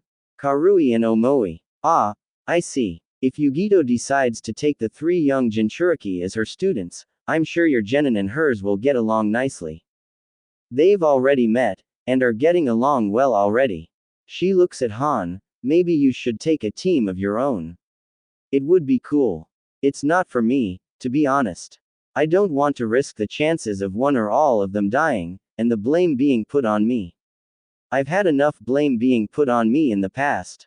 Just then, B walks up to them, "Yo. How's it going, peeps?" He puts both his hands on Samui's and Han's shoulders. Samui responds, "We were just having a casual chat, and enjoying the night." B asks them, "Ya both ready to kick some ass tomorrow?" Han answers, "The attack won't be until tomorrow midnight, so we have enough time to prepare." "You sayin' you ain't ready?" "No, not really." B pats Han's shoulder, "You always gotta be ready at all times, homie.